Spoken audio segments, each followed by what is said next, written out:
Falar agora sobre a ideia que começou o ano com a ideia de colocar seu próprio negócio, fazendo uma escolha inovadora e com atenção ao mundo tecnológico, viu, gente? Tem um mercado que está em expansão mundialmente, que é o mercado das startups. A gente vai conversar agora com o Eduardo Peixoto Nunes, fundador da startup Elon Digital, né? E vai falar um pouco pra gente sobre isso. Na conversa aqui de bastidores, a gente já teve tanta informação interessante, né, sobre esse mercado das startups. E eu queria começar falando justamente sobre isso com você, Eduardo. Primeiro, muito bom tê-lo aqui conosco, amigo. Agradecer a disponibilidade de falar conosco, de vir aqui aos nossos estúdios. E eu queria começar perguntando justamente sobre o porquê que as startups têm sido tão atrativas, né? Têm crescido tanto em quantidade como principalmente em movimento econômico no mercado nacional. A gente nota cada vez mais a fatia das startups crescendo, né, na economia nacional. Por que esse movimento acontece? Bom dia. Bom dia, Fernando. Bom dia, Ana. Bom dia, ouvintes. É um prazer estar aqui no Bom Dia Feira. Eu diria que o crescimento das startups se deve principalmente ao fato que a gente daqui de Feira de Santana eu consigo atender clientes em Maceió, em Missões no interior do Rio Grande do Sul, em Sinop no Mato Grosso, em São Paulo, capital. Então a gente fica independente do mercado local, que às vezes não está aquecido, e você consegue resolver hoje um problema de empresas do mundo todo, né?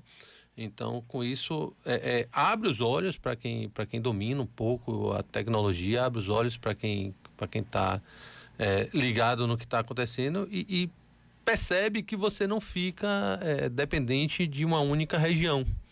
Então, esse é um dos fatores que eu considero mais importantes do crescimento do mercado de startups. Bom, e o que é de fato a startup? O que é que determina que aquela empresa é uma startup? Falando assim até para quem não tem nenhum conhecimento nesta área. Existe um conceito mundialmente conhecido, né, que são empresas de base tecnológica e que estão no mercado ainda de incerteza, tentando descobrir qual é seu produto e que esse produto ele é escalável. Tentar traduzir de uma maneira bem prática. É uma empresa com CNPJ, igual a Rádio Princesa, igual a qualquer outra empresa, composto por pessoas, normalmente trabalha com tecnologia, e quando a gente fala em tecnologia, a grande parte trabalha com software, não com hardware. Hardware é mais difícil, e que a gente consiga colocar mais clientes, atender a mais clientes sem precisar aumentar a estrutura. Então, se eu atendo 100 clientes com 10 funcionários, para eu atender 200 clientes, eu não vou precisar de 20 funcionários. Talvez eu atenda com 12, com 13. Isso é o conceito de ser escalável, né? De você conseguir atender mais sem ter que dobrar os seus custos e a quantidade de pessoas. Bom, aqui em Feira de Santana você tem uma ideia de quantas startups a gente tem e o que é que a gente tem de serviço nesta área de tecnologia prestado aqui na cidade, né? Da cidade para o país, na verdade. Esse número ele é bem dinâmico, né? De tempos em tempos nós fazemos levantamentos, pedimos. Como eu te disse, a startup ele vive incerteza, ele não sabe se aquele produto é o que o mercado efetivamente quer, se ele vai. Então tem startups que está funcionando hoje, daqui a 2 anos não está, tem startup que não existia hoje, daqui a 2 anos pode ser a maior da cidade. Em alguns levantamentos a gente conseguiu pegar ali 80 empresas, algumas em diversos estados de maturidade, né?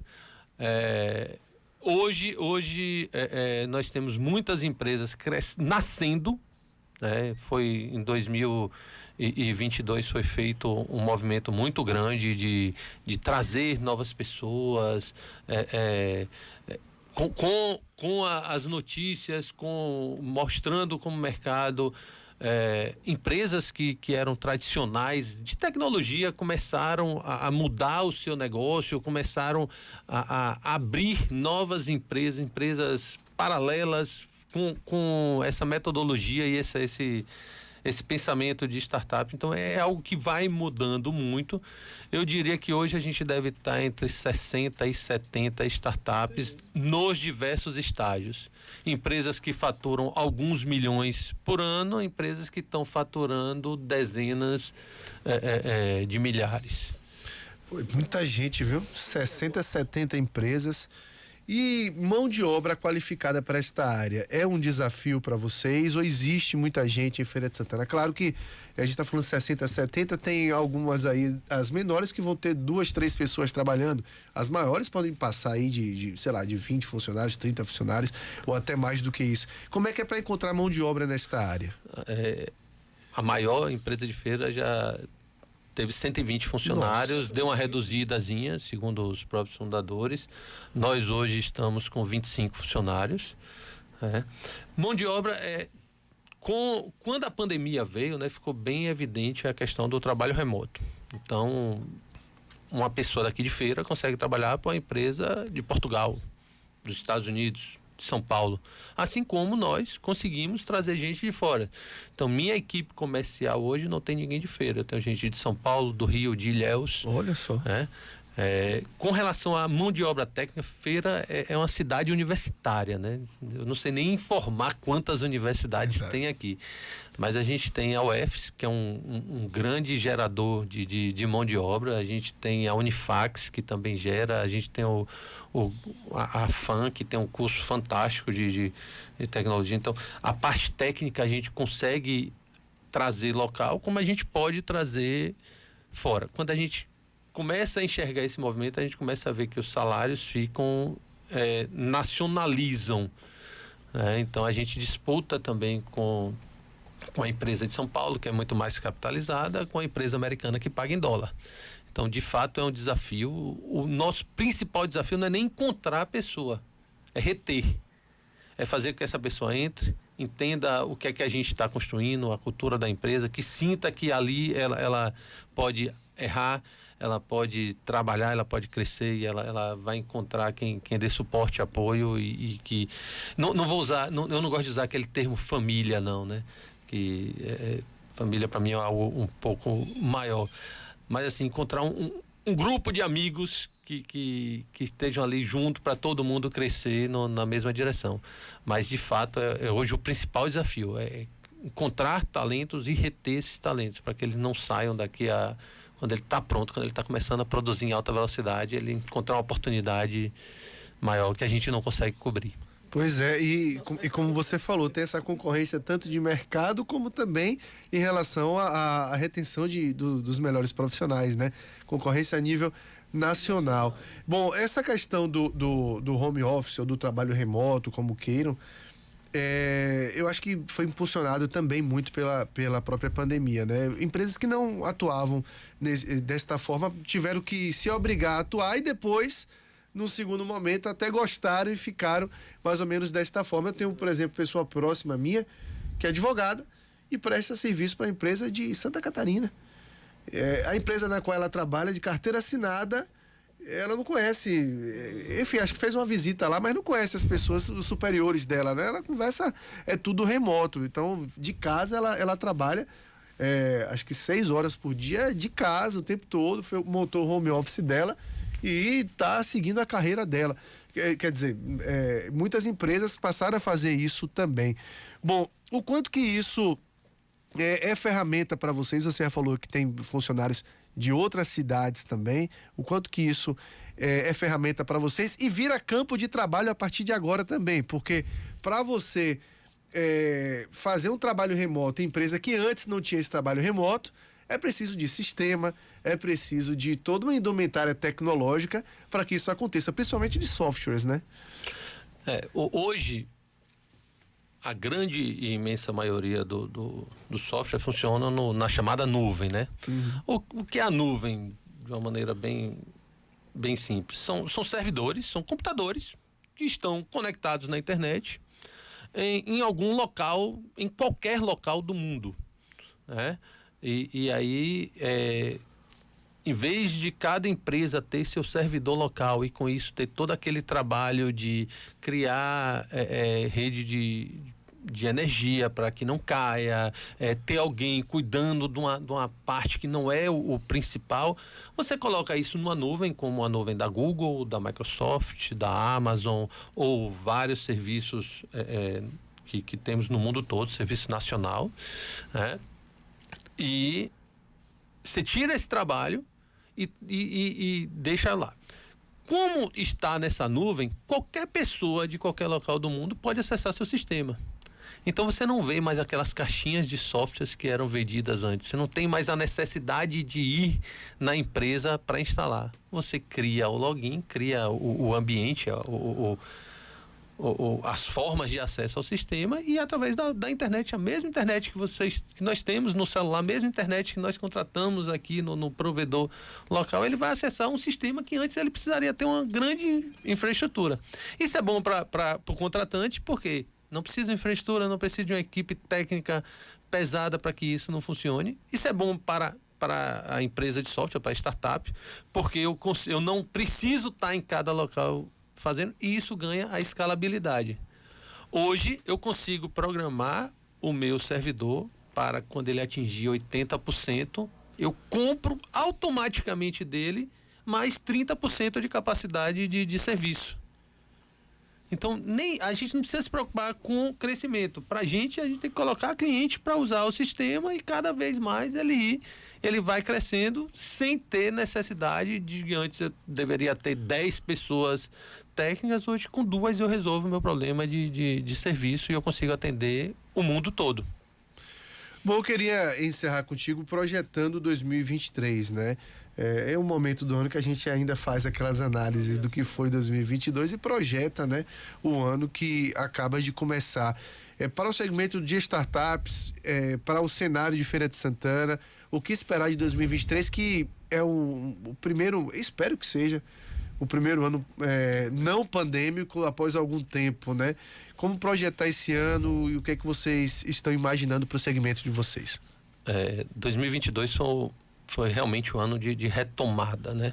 Passado a pandemia que tivemos, então 2022 foi um ano que nós plantamos, né?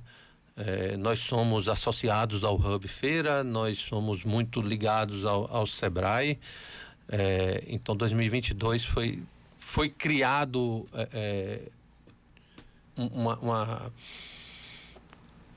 um novo conceito do ecossistema feirense de startups, diversas reuniões, diversos eventos, para que a gente, a partir de 2023, começasse a colher esses frutos, né? A gente espera muito que as startups amadureçam bastante nesse período, e que surjam novas startups que normalmente vêm das universidades ou de investidores que enxergam um problema e querem resolver e conseguem entender isso para todo mundo. Falando especificamente da nossa empresa, a gente conseguiu dobrar de tamanho em 2022, e nós esperamos dobrar novamente em 2023. A gente atende muito a área da saúde, e é uma área que tem cada vez mais entendido que a tecnologia vai ajudar ela.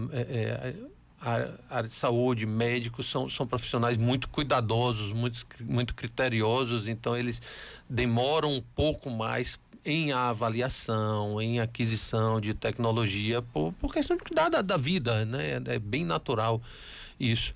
Mas com a chegada da telemedicina, com a própria pandemia, com a dificuldade que as empresas têm tido de resolver esses problemas, elas têm visto que a tecnologia tem resolvido, tem aumentado e muito a adoção.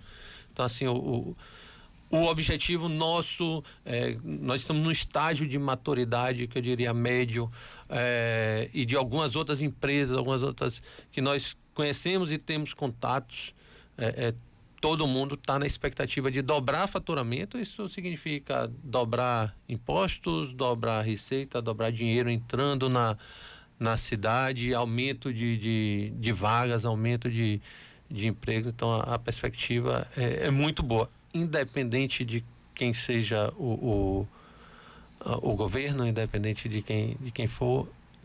A gente vai para nós vamos para cima.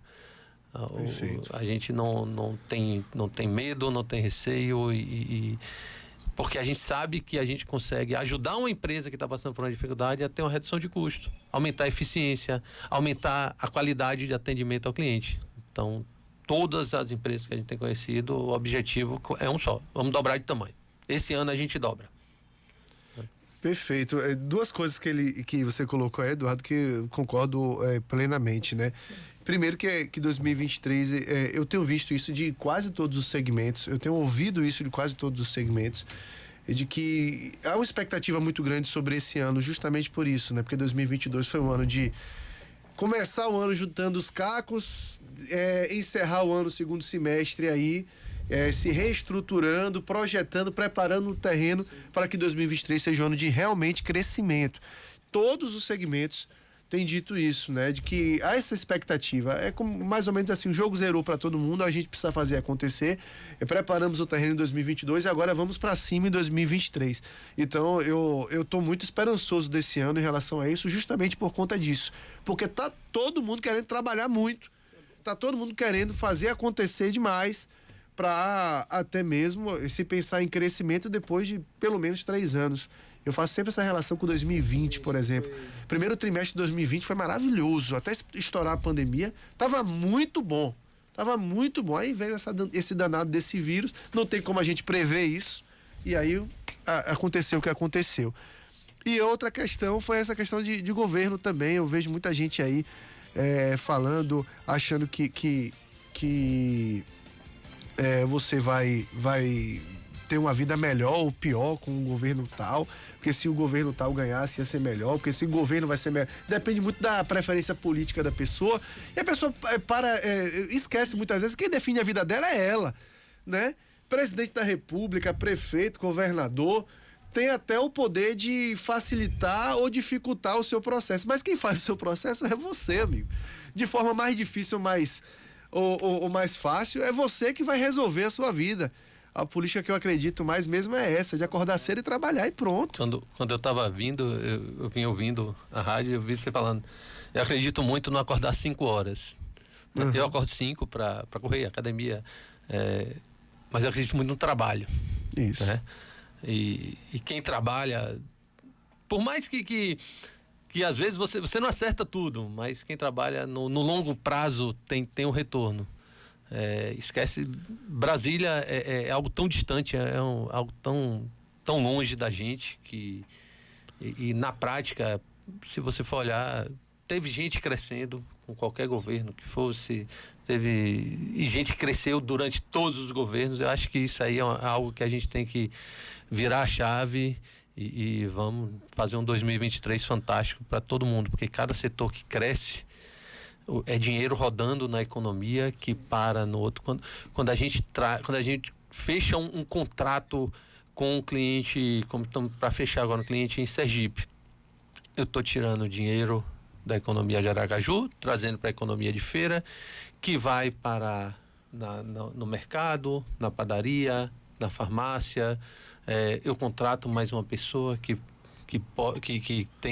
ganha um plano de saúde, que vai usar o serviço médico. Então a gente consegue trazer e movimentar a economia.